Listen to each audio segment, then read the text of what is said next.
And now Vijay speaks to Sydney's high-profile solicitor Mr. Harish Prasad. Welcome to the premises of Harish Prasad and Associates in North Parramatta. Now let's go inside and meet the man himself, Mr. Harish Prasad.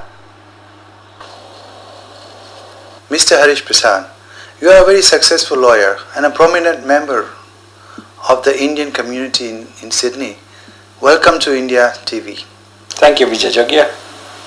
Let's share with the viewers your successful journey to date. Please tell us about yourself. You've used the word successful 2 times now. I don't consider myself to be successful. It all depends what you mean by successful.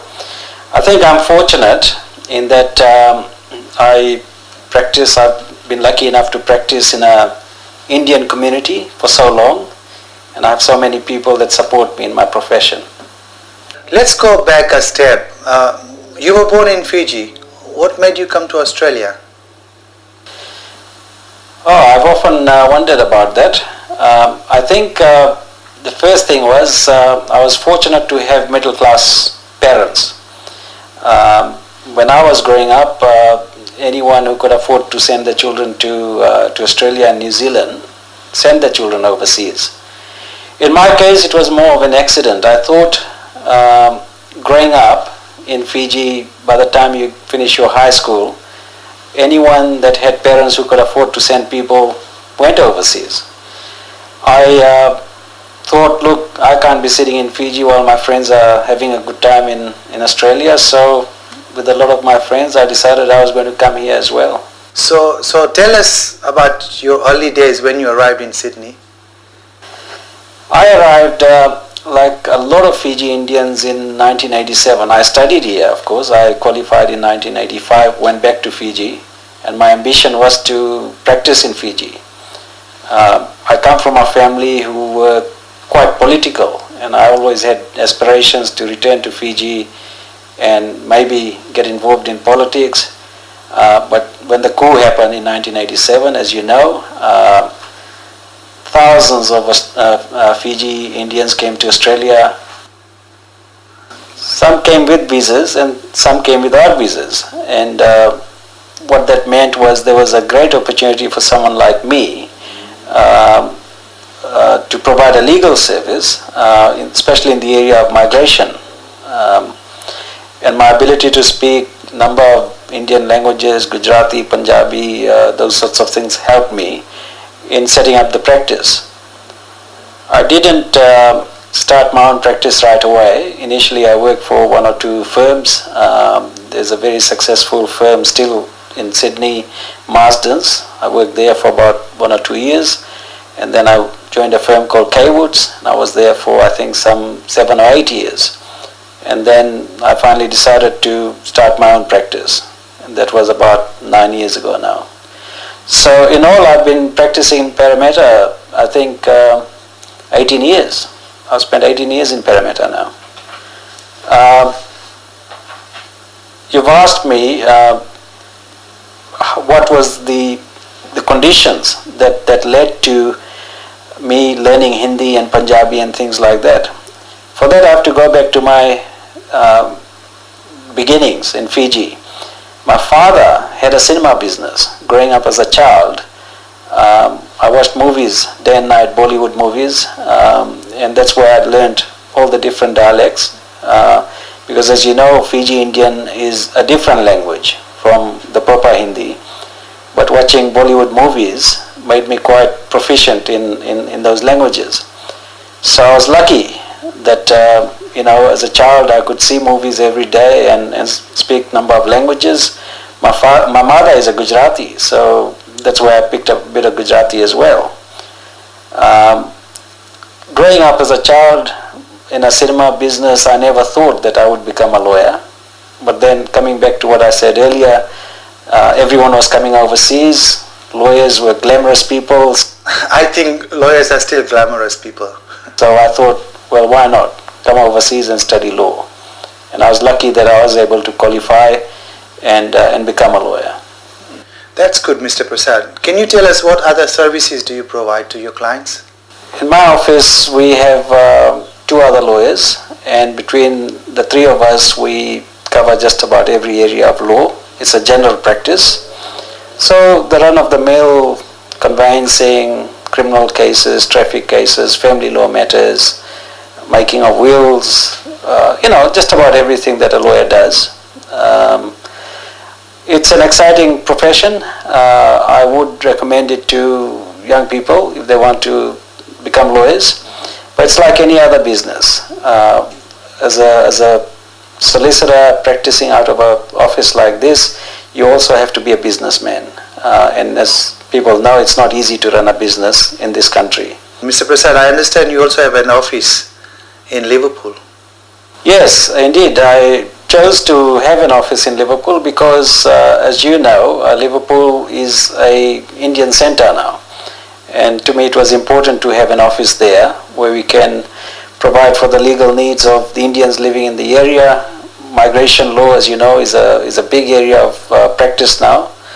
And we have a lot of our clients coming out of that area. And your clientele is 100% Indians? Oh no, you couldn't survive if you ever tried to target one community to which you provide legal service. I would say that majority of our clients are from an Indian background, but we act for everyone. We've got Turkish clients and Italian clients and Australian clients, of course. So, we're pleased to say that we run a general practice. Great. In this career spanning almost 20 years, please tell us about the most exciting or satisfying cases that you have dealt with. Oh, gee, that's a hard one. I would say that criminal cases that we normally do are exciting because it's very similar to what people see on television. But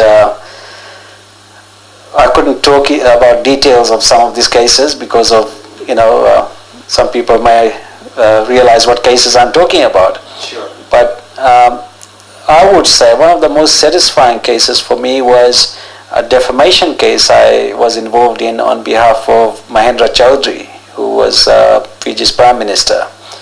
And that case is still ongoing, but that gave me a lot of satisfaction. And I got to know Mr. Chaudhry quite well during that process. Yes. And are there any other cases that you want to share with us?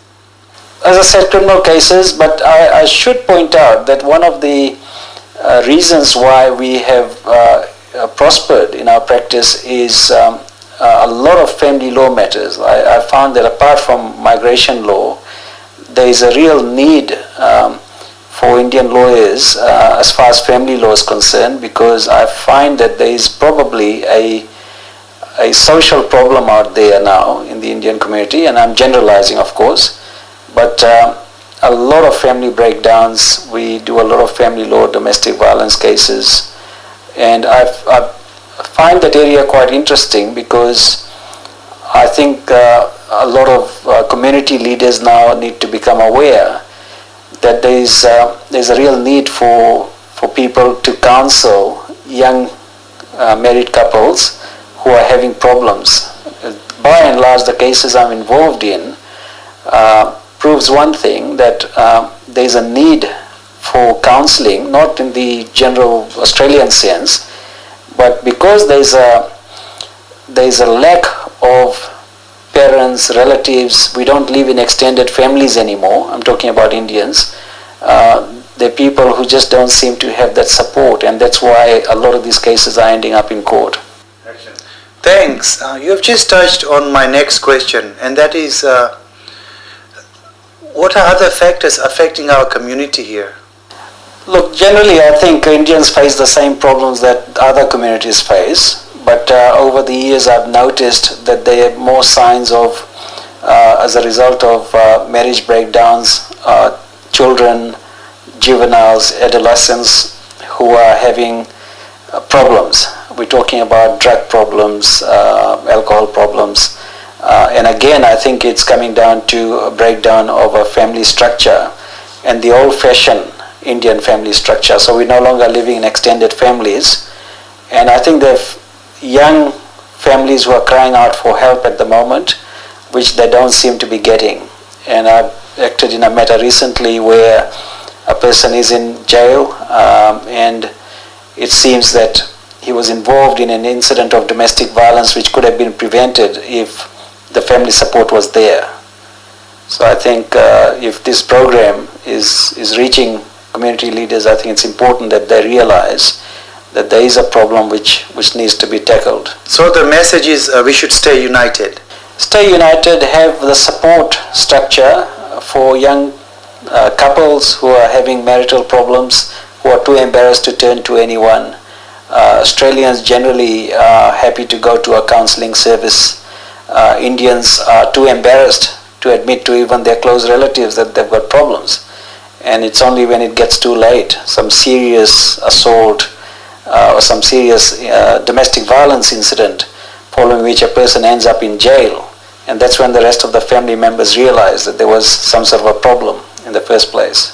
Yes, Mr. Prasad. I understand that there are some religious bodies or mandalis which help or are supposed to provide such services, aren't there? I don't think so. I think the organizations that we're talking about, there's some sort of a generation gap there. I think they don't seem to understand the problems that the new generation of Indians are now facing. So the Ramayan Mandalis and those sorts of organizations are more catered to look after the people who were from Fiji and who were of that cultural background.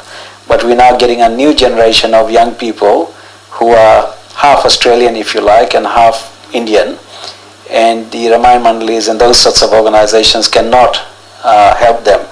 But I think there's hope in the future. There are a lot of people who are now getting qualified as social workers and community leaders who can provide this. I think it's just a question of coordinating it, making sure that there is some organization that now is set up specifically for that reason.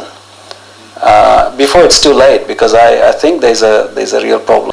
Mr. Prasad, I also understand you are a good singer. Do you sing? I try to sing. I'm not a good singer. I'm a karaoke singer. And as you know, most karaoke singers are good at making fools of themselves. And I'm no exception. I do the same. I didn't say that because I do sing as well, and I try not to make a fool of myself. Well, I enjoy, as you know, I enjoy Mukesh songs. But, you know, I'd like to sing in a small group. But I enjoy singing those songs. But I don't think I've got to a level where I can stand on a stage and sing at this stage. Thank you, Mr. Prasad, for your time. We will follow some of these issues concerning our community in the later episodes. It's my pleasure. Always good to see you. Thank you so much.